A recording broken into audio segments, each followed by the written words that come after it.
Okay, me and Long ended up doing bubble sorting.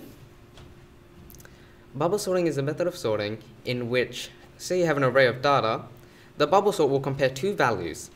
Afterwards, it will decide which one is meant to be in front and which one is meant to be at the back. And then, if it needs to, it will swap them. It will then look at the next two values.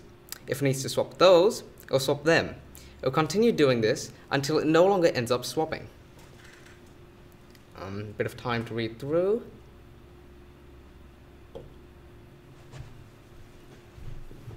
So this is a diagram of how numbers flow through when the bubble sort works. So because of the way bubble sorting works, larger values are sorted first. So as you can see, the 9 will get into its right position. Or the 10 actually gets into position first, followed by the 9, who goes straight from the first position to its position.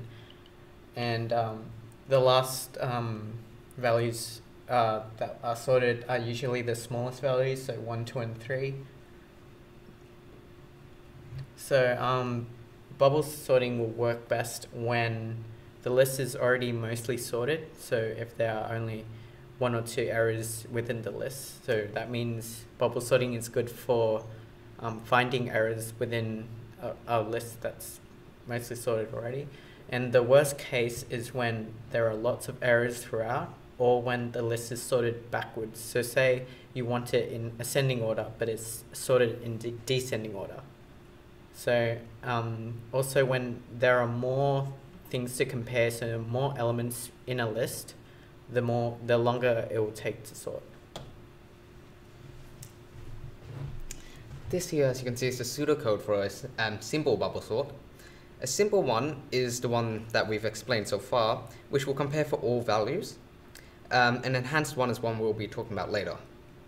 But in this one, as you can see, we have 2 while loops. The first while loop occurs while swapped is true, and you start off by putting swap to false. And you would set a comparison, which refers to the index in the array or the list. And so it will go through the entire array or list based on the amount of items there are, and it will compare this value to the value in front of it. If this one needs to be swapped with the current one, then it will swap items, and it will change swap to true.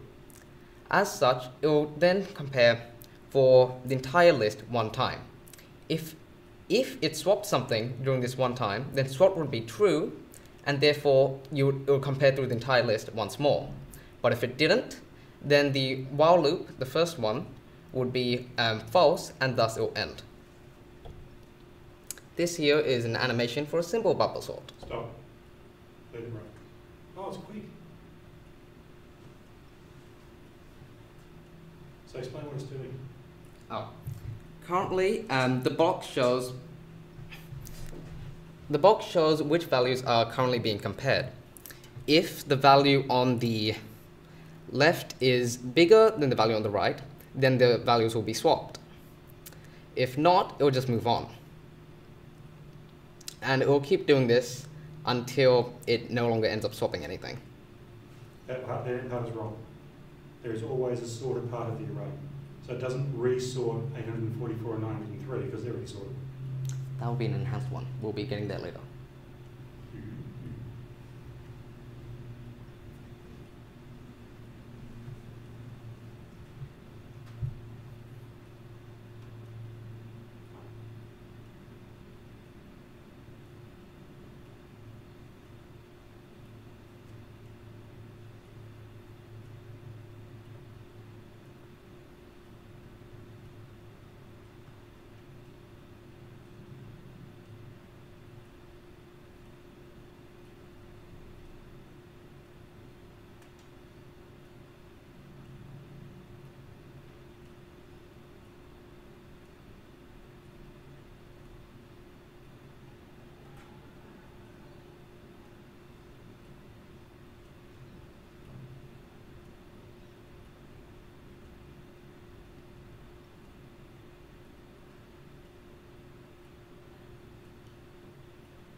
Okay. Now, as you can see, the bubble sort has finished sorting, and you may have noticed that during the portion, it actually got sorted pretty quickly, except for the 124. And so this is the primary disadvantage of a simple bubble sort, in that you would have to check everything, even the ones that have already been sorted.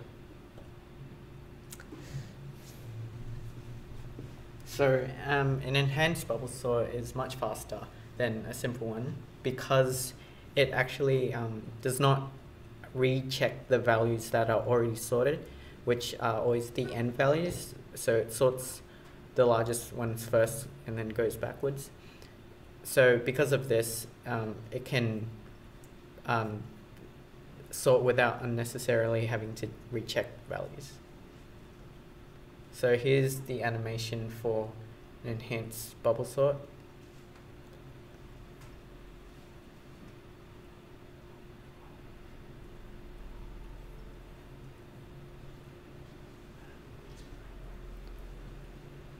So once the 903 gets to the end, as you can see, it will be locked into place and the algorithm won't recheck the values and it will skip straight back to the first one.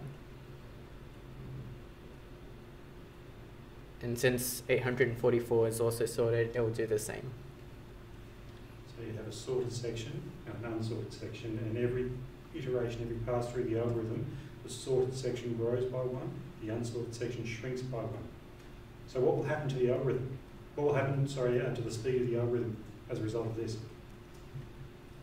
It will be much faster. On average, it'll be about 50% faster.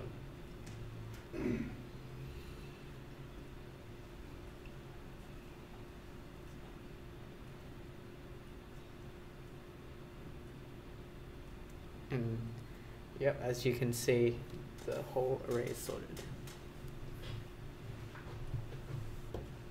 And these were the references for the static visualization.